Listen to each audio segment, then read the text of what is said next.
Hello everyone, Steven here once again. Well, for the most part, it's been a year since since I started my YouTube channel, and I want to thank all of you for supporting me throughout this 1 year and throughout the 1 year. Hopefully for you too, I can do better compared to year one.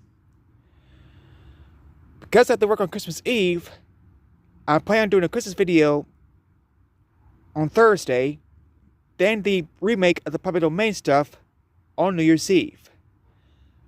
Then NASCAR back on the channel for January 2nd and beyond. As for the 26th, well, if I have time, I'll do a video then too. So with all that out of the way, let's get to it.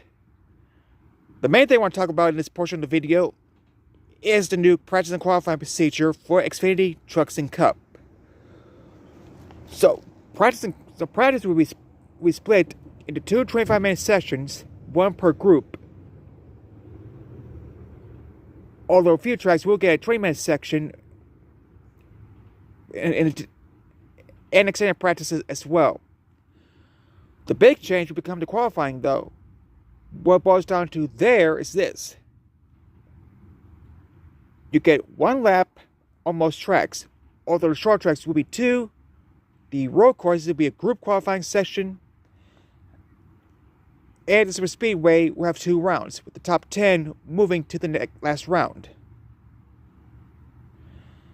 In addition, several events, including Daytona 500, the Cup Race at Coda, the Brickoff 400, and all the new events that NASCAR is going to, will get extended practice sections, including along with the championship race at Phoenix. So, my thoughts on that is this. This is great overall, although I kind of wish I had just one qualifying session for all of the tracks, instead of just the group qualifying session for the road courses and the 2 rounds for super speedway races. Of course, we'll have to wait and see how that plays out, since most of qualifying practice for Cup, for example, will be on Amazon, with the exception of the All-Star Race, the Clash, and the 500, which will be on Fox and/or FS1, respectively. For the first half of the season, then of course Max and True TV for the second half on the Cup side of things. Of course, trucks will be on FS1 regardless for practice and qualifying, although there is no word officially on how CW is going to handle practice and qualifying for their events. But I still want to get my thoughts out of the way on practice and qualifying. I'll be as brief as possible for all that. In addition to that, the next bit you see that I filmed earlier today will be involving Ty Majeski and the penalty he suffered, and the ruling regarding the appeals process for said penalty. So what I want to talk about was regarding Ty Majeski. Apparently, a fine of $12,500 would stand. The reason for the fine was because he skipped out on media day obligations because he was voting. Now, I get NASCAR wanted to prove a point that under normal circumstances that media day would be missed, but at the same time, in the grand scheme of things, this is kind of petty on them to punish someone just because they decided to vote that day. Instead of, I don't know, why couldn't they arrange a Skype or Zoom conference to make up for it? Or do an audio call session?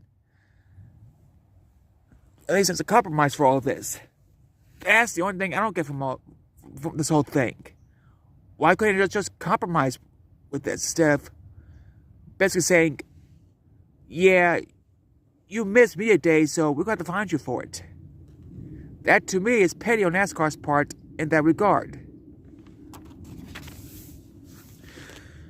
Now, in addition, Chris Larson was named the new crew chief for Todd Gilliland over at Front Row Motorsports. We'll get to them shortly.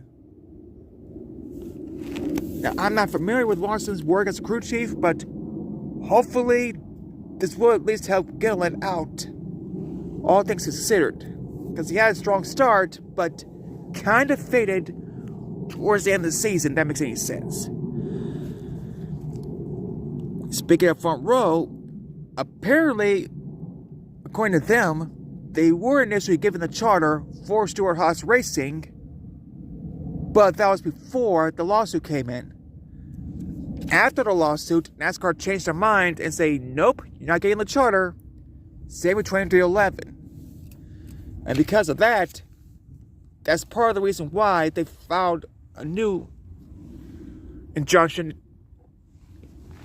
claiming that, more or less, that would endanger the team if they don't have the charters. Now, if this is true, and if it looks at things that might be the case here, I'm going to side with the teams here. NASCAR has the right to change their mind, that is true, but the way they went about it is basically what NASCAR's doing is telling the teams, hey, if you don't like things our way, then get out. Or at the very least, shut up and just race as an open team. So far as of now, the new judge has not made a decision regarding this ruling, so we'll see how this goes. But we're just over a couple weeks away until the new year kicks in, so the tell business is going into 2025 and beyond. And by beyond, I mean into the season. So we'll see regarding that as well. Now also, I want to point out that Viking Motorsport not only has reached an extension with Matt Bedin and Beto, but has switched to Chevrolets, and they have a new alliance with RCR. From what I've read, they're getting interest directly from Childress for the Xfinity series. Anyway, personally, this is a huge blow for Ford in the Xfinity series, since besides Haas, all they got left is AM Racing for the most part. So we'll have to wait and see how Ford will do in the Xfinity series going forward. And to wrap things up for now, it was announced earlier today that Tim Brown will drive the Clash in the 15 car for Rick Rail Racing. Now, personally, I don't know who Tim Brown is, but I think he does deserve a chance just as well to see what he could do in Cup. Although there is no word regarding Corey LaJoie's plan, we'll just wait and see how that plays out regarding him. And there is one other thing I want to talk about right quick, and that is Parker Clearman's plan to run the 24 Hours at Daytona with another team, and I'll be back shortly with that team.